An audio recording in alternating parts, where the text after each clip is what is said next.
तर नमस्कार मित्रांनो, परत एकदा आपल्या हेल्थ चॅनलमध्ये आपल्या सर्वांचं खूप खूप स्वागत. आजचा जो टॉपिक आहे तो खूप महत्त्वाचा आहे आणि बऱ्याच जणांसाठी एक थोडंसं कन्फ्युजन असलेला टॉपिक आहे. तो टॉपिक आज मी क्लिअर करणार आहे. ते म्हणजे किडनी फंक्शन टेस्ट, ज्याला आपण किडनी फंक्शन टेस्ट म्हणजेच KFT म्हणतो. त्यालाच बऱ्याच ठिकाणी RFT सुद्धा म्हणलं जाते. किडनी फंक्शन टेस्ट म्हणजेच त्यालाच RFT याचा अर्थच रेनल फंक्शन टेस्ट म्हणतो, म्हणजेच किडनीजलाच रेनल फंक्शन टेस्टसुद्धा म्हणलं जातं. तर आता हे काय आहे नेमकं आणि यामधून काय काय समजू शकतं, ह्याचे रिझल्ट किती असले पाहिजेत, रिझल्ट काय दर्शवतात, वाढल्यास काय होतं, कमी झाल्यास काय होतं, ह्या सगळ्या गोष्टी हे तपासण्यासाठी किती रुपये खर्च येतो आणि का टेस्ट केलं पाहिजे हे आजच्या व्हिडिओमध्ये मी क्लिअर करणार आहे. तर चला व्हिडिओला सुरुवात करूया. तर बघा, जसं की किडनी फंक्शन टेस्टमध्ये दोन टेस्ट खूप महत्त्वाचे आहे. यामधली पहिली टेस्ट आहे क्रिएटिनिन. यामधली पहिली टेस्ट आहे क्रिएटिनिन.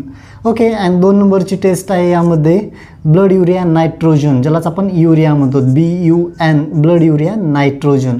ओके. यालाच युरिया टेस्टसुद्धा म्हणतात शॉर्टकटमध्ये. आता ह्या 2 टेस्ट तुमची किडनी कशी आहे, तुमच्या किडनीचं काम कसं चालू आहे आणि किडनीचं नेमकं फंक्शन काय पद्धतीनं चालू आहे, किडनीवरती सूज वगैरे आहे का, ह्या सगळ्या गोष्टी दर्शवण्याचं काम करतात. तर चला वेळ वेस्ट न करता आपण बघणार आहोत क्रिएटिनिन टेस्ट काय आहे सर्वप्रथम. तर पहा, क्रिएटिनिन असेल किंवा ब्लड युरिया नायट्रोजन असेल, हे जे 2 घटक आहेत, हे 2 घटकांचं प्रमाण रक्तामध्ये त्यावेळेस अधिक प्रमाणामध्ये वाढतं ज्यावेळेस आपल्या शरीरातल्या मांसपेशी, खास करून किडनीजच्या मांसपेशी डॅमेज होऊ लागतात, किडनी डॅमेज होऊ लागते, त्यावेळेस ह्या अशा प्रकारचं क्रिएटिनिन आणि ब्लड युरिया नायट्रोजन म्हणजेच ब्लड युरियाचा ब्लडमधला लेवल वाढू लागतो. ठीक आहे. पण ह्या दोघांच्याही रेंजेस वेगवेगळे आहेत, नॉर्मल व्हॅल्यूज वेगवेगळे आहेत. तर पहा, सर्वप्रथम आपण क्रिएटिनिन बघूया. तर क्रिएटिनिन टेस्ट करण्यासाठी साधारणपणे आपण, क्रिएटिनिन ही ब्लडमधूनच टेस्ट होते, ब्लड युरिया ही सुद्धा ब्लडमधूनच टेस्ट होते. ओके. आणि क्रिएटिनिनचा आपल्या ब्लडमधले साधारणपणे हेल्दी व्यक्तीमध्ये, ज्या व्यक्तीची किडनी नॉर्मल आहे, नॉर्मल फंक्शन्स करते, त्या व्यक्तीमध्ये ह्याचा लेवल 0.6 to 1.4च्या आतमध्ये असला पाहिजे, म्हणजे 0.6 ते 1.4च्या आतमध्ये असला पाहिजे. ब्लड युरिया नायट्रोजनचा लेवल साधारणपणे 5 ते 40 किंवा 42च्या आसपास असला पाहिजे. आता हे प्रत्येक लॅबोरेटरीमध्ये थोडाफार नॉर्मल व्हॅल्यूजच्या जे रेफरन्स रेंज आहेत ते थोडाफार कमी जास्त असू शकतात. ओके. आता प्रश्न असा आहे की हा क्रिएटिनिनचा लेवल 1.4 पेक्षा अधिक झाला, याचा अर्थ किडनी डॅमेजच आहे का, असा होतो का, किंवा यापेक्षा वेगळं असू शकतं का, किंवा ब्लड युरियाचा लेवल 40पेक्षा अधिक वाढला तर किडनी डॅमेजच आहे का, किंवा दुसरं कारण असू शकतं का. तर बऱ्याच जणांना वाटतं की हा लेवल वाढला म्हणजे किडनी डॅमेजच असेल, पण तसं नाही.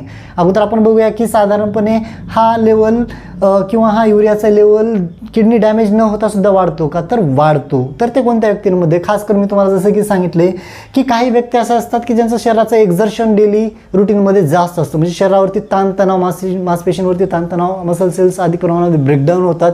म्हणजे हे तुम्हाला लक्षात असं आलं असेल की कोणत्या व्यक्तींमध्ये होतं, जे शारीरिक काम दररोज अधिक करतात किंवा जिममध्ये हेवी वेट लिफ्टिंग करतात, त्या व्यक्तींमध्ये मांसपेशी तुटू लागतात आणि ते मांसपेशी तुटलेल्या जोडण्यासाठी, रिकवर करण्यासाठी प्रोटीन सप्लिमेंट खात असतात किंवा प्रोटीनचा समावेश आहारामध्ये जास्त करतात. त्या व्यक्तींमध्ये हा क्रिएटिनिनचा लेवल थोडाफार वाढलेला असू शकतो किंवा ब्लड युरिया नायट्रोजनचा लेवल थोडाफार वाढलेला असू शकतो. पण त्या केसेसमध्ये त्यांची किडनी डॅमेज नाही आहे. ओके. त्या केसेसमध्ये त्यांची किडनी डॅमेज नाही. तर घाबरायचं का, तर नाही. जर तुम्ही जिम एक्सरसाइज करत असाल, प्रोटीनचा डाएट अधिक असेल आणि त्या केसेसमध्ये तुमचं किडनी फंक्शन टेस्टचा लेवल जर अधिक आलेला असेल, तर तुम्हाला ते कन्फर्म करण्यासाठी एक काम करायचं आहे. पुढील 15 ते 20 दिवसांसाठी थोडंसं बॉडीचं एक्झर्शन कमी करायचं आहे आणि प्रोटीन डाएट इनटेक त्या ठिकाणी तुमचा जो सप्लिमेंट घेत आहे ते बंद करायचं आणि 15 ते 20 दिवसांतर टेस्ट करायचं. त्याच्या व्हॅल्यूज नॉर्मल रेंजमध्ये आल्या तर याचा अर्थ की तुमची किडनी प्रॉपर वर्क करते आणि ती डॅमेज नाही किंवा त्याचं फंक्शन्स प्रॉपरली चालू आहे. ओके. आता बघूया ॲबनॉर्मल केसेसमध्ये काय होतं. हा क्रिएटिनिनचा किंवा ब्लड युरिया नायट्रोजनचा लेवल अधिक प्रमाणामध्ये वाढू जातो. बऱ्याच केसेसमध्ये हा क्रिएटिनिनचा लेवल 7-8 पर्यंत सुद्धा जाऊ शकतो, किडनी फेल्युअर होण्याच्या जवळजवळ. आणि हा ब्लड युरिया नायट्रोजनचा लेवल 200-250च्या आसपास सुद्धा जाण्याचे चान्सेस असतात. आणि याला कन्फर्म करण्यासाठी यासोबतच डॉक्टर फक्त ब्लडवरती डिपेंडंट न राहता USG एक्झामिनेशन, ज्याला आपण सोनोग्राफी म्हणतो, USG ॲबडॉमिन, या ठिकाणी USG ॲबडॉमिन टेस्ट केली जाते, म्हणजे पोटाची सोनोग्राफीची तपासणी केली जाते, ज्यामध्ये तुमच्या किडनीवरती सूज आहे का किंवा नाही, किडनीची मॉर्फॉलॉजी एक्झामाइन केली जाते, किडनीचं स्ट्रक्चर एक्झामाइन केलं जातं आणि या रिपोर्टसोबत कोरिलेट करून कन्फर्म केलं जातं की किडनीवरती खरंच याचे काही वाईट इफेक्ट पडत आहेत किंवा नाहीत. आता प्रश्न असा आहे की ह्या टेस्ट करायच्या कोणी, या महत्त्वाचा मुद्दा आहे. या व्यतिरिक्त आणखीन काही टेस्ट केल्या जातात का किंवा ह्या टेस्ट कधी केल्या पाहिजेत? जर तुमच्या शरीरावरती सूज येत असेल, खास करून हातापायांवरती चेहऱ्यावरती सूज येत असेल, तर किडनी फंक्शन टेस्ट करणं गरजेचं आहे. तर ते का, तर पहा, किडनीज, दोन्ही किडनीज जे आहेत, एक लेफ्ट आणि एक राईट किडनीज, दोन किडनीज असतात. साधारणपणे या दोन्ही किडनीचं कार्य काय आहे की तुमच्या ब्लडमध्ये असणारं अधिक झालेलं पाणी किंवा नको असलेला जो कचरा आहे साधारणपणे लेफ्ट राईट किडनीजमधून हे तुमच्या मूत्राशयापर्यंत लघवीच्या माध्यमातून आणून टाकण्याचं, वेस्ट प्रोडक्ट ह्या तुमच्या ब्लॅडरमध्ये आणून टाकण्याचं काम दोन्ही किडनीचं आहे. ओके, तर ह्या किडनीचं फंक्शन्स म्हणजे आपल्या बॉडीसाठी हे बॉडीचे फिल्टर आहेत, नको असलेले घटक शरीर रक्तातले बाहेर काढून टाकण्याचं काम हे किडनी करत असतात. ओके, पण त्या ज्या केसेसमध्ये किडनी डॅमेज होऊ लागतात त्यावेळेस क्रिएटिन आणि ब्लड युरिया नायट्रोजनचा लेवल ब्लडमधला, रक्तामधला वाढू लागतो. ठीक आहे, आता रक्तातला लेवल वाढणं समजलं, पण हे 0.6 पेक्षा कमी होणे किंवा 5 पेक्षा कमी होणे याचा अर्थ काय असू शकतो? याचा अर्थ तुमच्या आहारामध्ये प्रोटीनचं कमी प्रमाण असू शकतं. म्हणजे आहारामध्ये तुम्ही प्रोटीन कमी खात असाल तर हे गरजेपेक्षा कमी होऊ लागतं, हे सुद्धा चुकीचं आहे आणि हे सुद्धा कमी होऊ लागतं. तर त्या केसमध्ये तुम्हाला प्रोटीनचं सामिष वाढवायचं किंवा दुसरं कारण असू शकतं की तुमचं लिव्हरचे फंक्शन्स बिघडत आहेत किंवा लिव्हरमध्ये ॲबनॉर्मलिटीज येत असेल, त्या केसेसमध्ये क्रिएटिन आणि ब्लड युरिया नायट्रोजनचा लेवल खूप कमी होऊ लागतो. ठीक आहे, आणि जर तुमच्या नॉर्मल व्हॅल्यूज तुमच्या किडनी फंक्शन टेस्टमध्ये क्रिएटिन आणि ब्लड युरिया नायट्रोजनचा लेवल 0.6 ते 1.4 क्रिएटिन नसेल आणि 5 ते 40च्या आतमध्ये जर ब्लड युरिया नायट्रोजन असेल तर अभिनंदन, तुमच्या किडनी पूर्णपणे परफेक्टली वर्क करत आहेत किंवा किडनीचं फंक्शन्स नॉर्मल आहे असं आपण ग्राह्य धरू शकतो.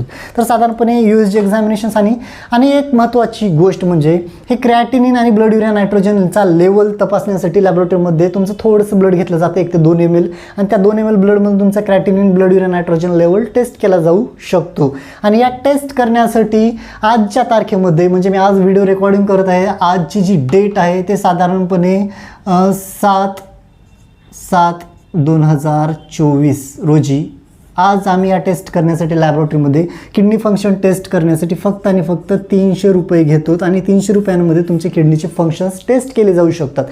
आणि यासोबतच आणखीन एक टेस्ट करू शकतात ज्याला urine routine examination, urine routine and microscopic examination करू शकता. यामध्ये तुमच्या किडनी जर प्रॉपरली वर्क करत नसतील तर तुमच्या रक्तापेक्षाही तुमच्या ब्लडमध्ये जे प्रोटीनचा जो एक्सेसिव्ह लेवल आहे किंवा प्रोटीनचा जर नॉर्मल जरी लेवल असेल तर तो प्रोटीन लॉस होऊ लागतो, तुमच्या युरिनमध्ये दिसू लागतं. तुमच्या लघवी वाटे प्रोटीन नको असताना ते वेस्ट म्हणून बाहेर टाकलं जाऊ शकतं किंवा इतरही काही घटक तुमच्या युरिनमध्ये आढळू शकतात.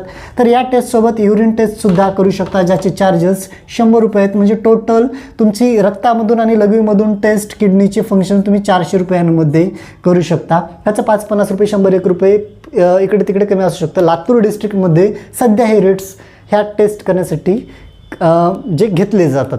या व्यतिरिक्त जर काही आणखीन अडचण असतील तर तुम्ही आपल्या कमेंट सेक्शनमध्ये विचारू शकता. व्हिडिओ आवडला असेल तर व्हिडिओला लाईक करा आणि अशाच प्रकारच्या व्हिडिओसाठी आपल्या चॅनलला सबस्क्राईब करायला विसरू नका. धन्यवाद.